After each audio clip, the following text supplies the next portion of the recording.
Good morning, welcome to study in Bangla. 2 July 2025-এর current affairs গুলো কি আছে চলো দেখি।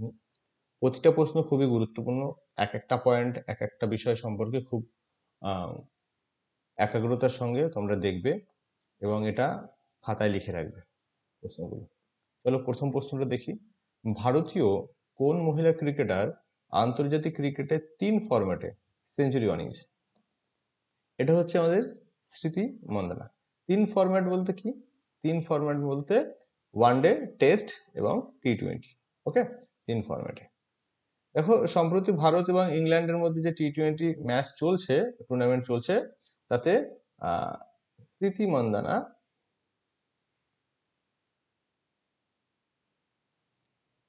স্মৃতি মন্দানা 62 বলে 112 রান করেছেন এবং এই সেঞ্চুরির মাধ্যমে তিনি ভারতের প্রথম মহিলা ক্রিকেটার হয়ে গেলেন যিনি এই কৃতিত্ব অর্জন করলেন। এই কৃতিত্ব বলতে 3 ফরম্যাটে সেঞ্চুরি করার কৃতিত্ব। তিনি এই 3 ফরম্যাটে সেঞ্চুরি করা বিশ্বের পঞ্চম মহিলা ক্রিকেটার হলেন। তার প্রথম সেঞ্চুরি, টেস্টে সেঞ্চুরি এসেছিল 2021 সালে, ওয়ানডের প্রথম সেঞ্চুরি 2016 সালে এবং টি20-র প্রথম সেঞ্চুরি 2025 সালে। 2019 সালে তিনি অর্জুন অ্যাওয়ার্ড পেয়েছেন এবং 4টে আইসিসি অ্যাওয়ার্ড তার নামে এখনো পর্যন্ত আছে। এই স্মৃতিমন্দান আমরা সবাই এনাকে চিনি। চলো পরের প্রশ্ন দেখি। CBTA, central board of direct taxes, এর চেয়ারম্যান কে, যার কার্যকাল 1 বছর বাড়ানো হয়েছে? এর চেয়ারম্যান বর্তমানে রবি আগরওয়াল আছে। দেখো, সিবিডিটি এর বর্তমান চেয়ারম্যান হলেন রবি আগরওয়াল, যার কার্যকাল 1 জুলাই থেকে 30 জুন 2026 পর্যন্ত, 1 জুলাই 2025 থেকে 30 জুন 2026 পর্যন্ত বাড়ানো হলো। রবি আগরওয়াল 1988 ব্যাচের একজন ইন্ডিয়ান রেভিনিউ সার্ভিসের আধিকারিক। জুন 2024 সালে তিনি সিবিডিটি চেয়ারম্যান নিযুক্ত হয়েছিলেন নিতিন গুপ্তাকে রিপ্লেস করে।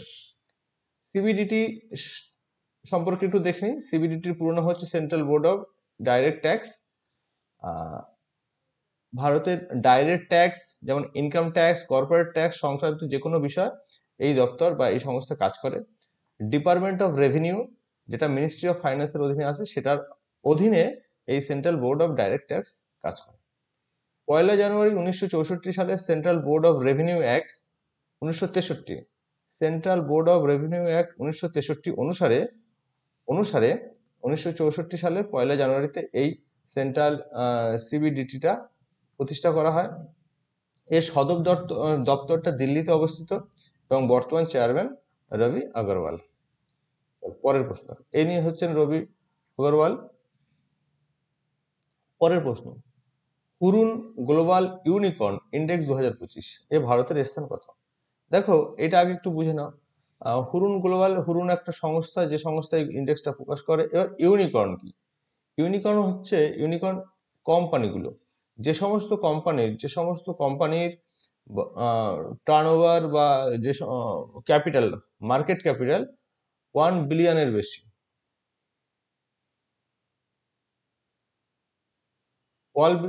1 বিলিয়নের বেশি এবং যেগুলো শেয়ার মার্কেটে লিস্টেড নয়, এমন কোম্পানি যার মার্কেট প্রাইস 1 মিলিয়নের বেশি এবং যেটা শেয়ার মার্কেটে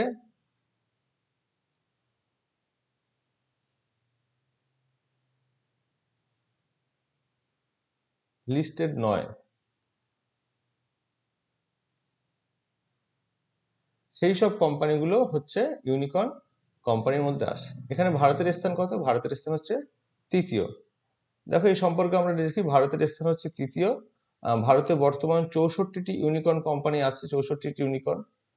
2024 সালে ভারত তৃতীয় র্যাঙ্কে ছিল, কিন্তু তখন ভারতের কোম্পানি ছিল 67টি ইউনিকর্ন কোম্পানি। তাহলে কি হলো 64টি 67? দেখো, বলছে কিছু কোম্পানি এমন হতে পারে। আর একটা ইনফরমেশন নাও, এবছর 2025 সালে ভারতের আরো 4টি ইউনিকর্ন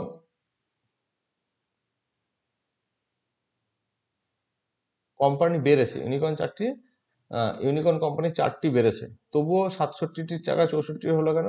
কিছু কোম্পানি তাদের ভ্যালু, মার্কেট ভ্যালু কমে যেতে পারে, অথবা তারা শেয়ার মার্কেটে লিস্টেড হয়ে যেতে পারে। যদি তাই হয় তাহলে সেগুলোকে ইউনিকর্ন কোম্পানি আর বলা যাবে না। তো যাই হোক, 24-এ ছিল 67টি এবং 25-এ হয়েছে 64টি। ইউনিকর্ন শহর হিসাবে বেঙ্গালুরুকে 7ম স্থানে এবং মুম্বাইকে 22তম স্থানে রাখা হয়েছে। বেস্ট ইউনিকর্ন ইন ইন্ডিয়া মানে কোম্পানিগুলো হচ্ছে জিরোধা 8.2 বিলিয়ন তার market capacity, dream eleven 8 billion এবং রাজারপে 7.5 বিলিয়ন হচ্ছে তাদের মার্কেট ক্যাপাসিটি হয়ে ভারতবর্ষের প্রথম 3টে ইউনিকর্ন কোম্পানি। দেখো, পৃথিবীতে ইউএসএ তে সব থেকে বেশি ইউনিকর্ন কোম্পানি আছে 758টি, তারপরেই আছে চায়না যেখানে 343টি ইউনিকর্ন কোম্পানি আছে, এবং ইউএস চায়নার পরেই ভারতের অবস্থান। গ্লোবাল ইউনিকর্ন ইন্ডেক্স 2025 পুরো পৃথিবীতে মোট বর্তমানে 1523টি ইউনিকর্ন কোম্পানি আছে, 2024 সালে যেটা ছিল 1453টি।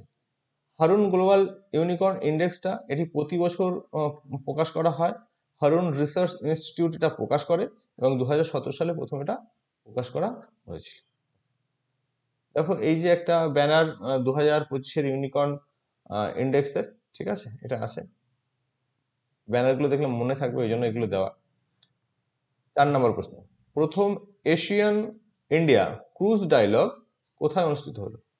এটা অনুষ্ঠিত হলো চেন্নাই, তামিলনাড়ু চেন্নাই পোর্টে। এটা হচ্ছে পোর্টে হয়েছে, চেন্নাই পোর্টে। ওকে, 1 জুলাই তামিলনাড়ু চেন্নাইয়ে প্রথম এশিয়ান ইন্ডিয়ান ক্রুজ ডায়লগ অনুষ্ঠিত হলো। এশিয়ানভুক্ত দেশগুলি 10টা দেশ এবং তৈমুর লিস্টি, যেটা হচ্ছে একটা দ্বীপ রাষ্ট্র, এর 30 জনের বেশি প্রতিনিধি নিয়ে এটি হয়েছিল। এই ডায়লগটা ভারত ও এশিয়ার ভুক্ত দেশগুলোর মধ্যে সামুদ্রিক সম্পর্ক উন্নতির জন্য এটি আয়োজন করা হয়েছিল। এশিয়ানের দেখো ফুল ফর্ম হচ্ছে association of south east Asian nation. South east এশিয়ার দেশগুলির একটি জোট। মোট 11টি দেশ আছে: Brunei, Cambodia, Indonesia, Laos, Malaysia, Myanmar, Philippines, Singapore, Thailand, Vietnam এবং তৈমুর লিস্ট। ভারত কিন্তু এই এশিয়ান দলের মধ্যে নেই। 1967 সালে 8 অক্টোবর ব্যাংকক ডিক্লারেশন, দেখো এটা কিন্তু পরীক্ষায় এসছে যে কোন ডিক্লারেশনের মাধ্যমে এশিয়ান সংস্থাটি স্থাপিত হয়েছে। ব্যাংকক ডিক্লারেশনের মাধ্যমে এটি স্থাপিত হয়েছে। এর সদর দপ্তর ইন্দোনেশিয়ার জাকার্তা, চেয়ারম্যানশিপ বর্তমান এবছরের জন্য আছে মালয়েশিয়ার হাতে। সিকিউরিটি জেনারেল বর্তমানে হচ্ছেন কাও কিম হুরুন। ভারত এশিয়ানের মেম্বার নয়, তবুও 1992 সাল থেকে এশিয়ান ডায়ালগ পার্টনার হয়ে আছে। মানে এশিয়ান দেশগুলোর সঙ্গে ভারতের সম্পর্ক খুবই ভালো করার জন্য ভারতবর্ষ এশিয়ানের একটা পার্টনার দেশ হিসেবে কাজ করে। দেখো, এই যে হয়েছে এশিয়ানের একটা যে ডায়লগটা হয়েছে তার একটা ছবি। তো তারপরে দেখো, আন্তর্জাতিক এক্সপ্রেস হয়ে গেছে, ওটা এসপিএস হবে।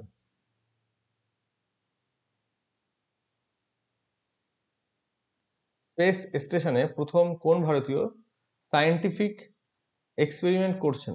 এটা দেখো, ভারতীয় বলতে আমরা জানি আন্তর্জাতিক স্টেশনে 2জন ভারতীয় গেছে, একজন হচ্ছেন রাকেশ শর্মা, একজন হচ্ছে শুভাংশু শুক্লা।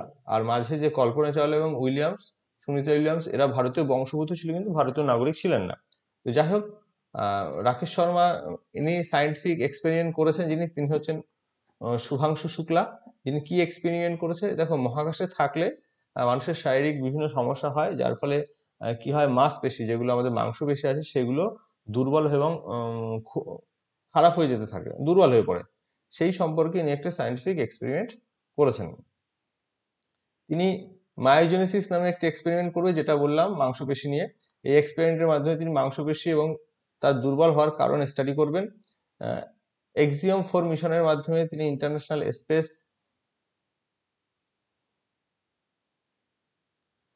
স্টেশনে পৌঁছেছেন। 14 দিন মহাকাশে থাকবেন তিনি। এক্সিওম মিশন 4 কেনেডি স্পেস সেন্টার থেকে পাঠানো হয়েছে, যেটা ফ্লোরিডায় অবস্থিত।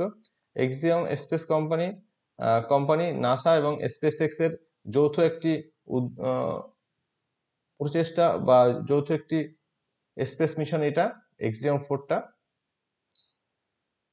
2025 সালের জুন মাসে 25শে জুন এটি পাঠানো হয়েছে এবং SpaceX এর ফ্লোকন 9 রকেট এবং ড্রাগন স্পেস ক্রাফটের সাহায্যে এটা পাঠানো হয়েছে ইন্টারন্যাশনাল স্পেস স্টেশনে।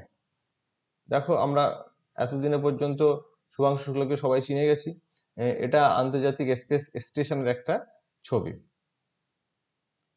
লাকি ওয়ান্স বইয়ের জন্য শক্তিভট প্রাইজ কাকে দেওয়া হয়েছে? এটা দেওয়া হয়েছে হচ্ছে জারা চৌধুরী এটা পেয়েছেন। দেখো 2002 সালে গুজরাটের দাঙ্গার সময়কার অবস্থা এবং তার পরিবারের সঙ্গে ঘটা ঘটনা এবং তার বাস্তব যে অভিজ্ঞতা তাই নিয়ে তিনি এই বইটা লিখেছেন। 2002 সালে তার বয়স ছিল 16। সাহিত্যের জন্য এই পুরস্কার শক্তিভট পুরস্কারটা ওটা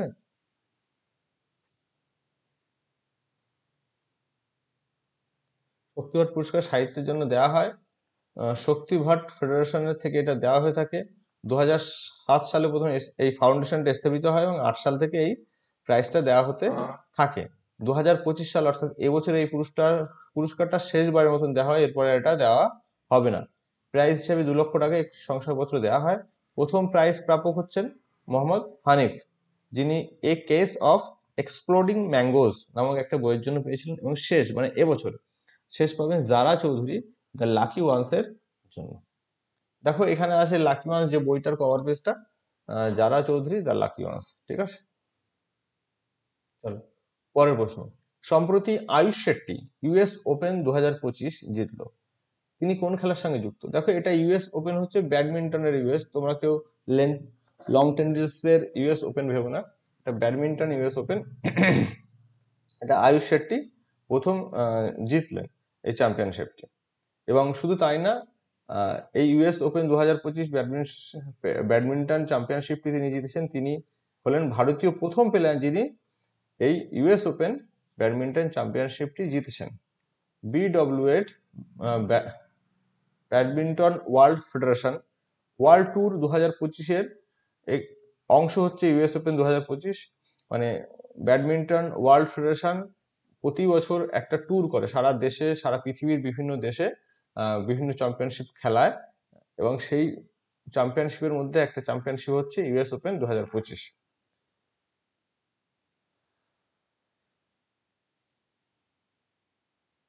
এটা আয়ুষ কানাডার ব্রেন ইয়াং কে হারিয়ে এই চ্যাম্পিয়নশিপটা জিতেছেন। ইউএস ওপেন সম্পর্কে একটু দেখো। BWF টুর্নামেন্ট ওয়ার্ল্ড ট্যুরের 15তম টুর্নামেন্ট এটি। ঠিক আছে, মোট এই BWF ওয়ার্ল্ড ট্যুরে 29টি টুর্নামেন্ট হবে, তার মধ্যে 15 নম্বর টুর্নামেন্ট এটা। এটি মোট 29টি টুর্নামেন্ট, মোট 6টি লেভেলে খেলা হবে। 2017 সালে প্রথম এটি শুরু করা হয়, এবছরে এটি 8তম এডিশন। জানুয়ারি 7 থেকে শুরু হয়েছে, ডিসেম্বর 21 পর্যন্ত এটা চলবে। পরের এই যে আমাদের আয়ুষ শেট্টি। তারপরে দেখো বোগোনিয়া নাইসিওরিয়াম নামক একটি নতুন ফুলের উদ্ভিদ প্রজাতি সম্প্রতি কোন রাজ্যে আবিষ্কার করা হয়েছে? এটা আবিষ্কার করা হয়েছে অরুণাচল প্রদেশে। অরুণাচল প্রদেশের বন আধিকারিকরা সম্প্রতি পূর্ব কামেং জেলায় বোগোরিয়া নাইসিওরিয়াম নামে একটি নতুন ফুলের প্রজাতির আবিষ্কার করেছেন। এটি একটি স্থানীয় প্রজাতি তৈরি করে সমুদ্রপৃষ্ঠ থেকে 1500 থেকে 3000 মিটার উপরে উচ্চতায় আর্দ্র ছায়াযুক্ত পাহাড়ের এটি বৃদ্ধি পায়।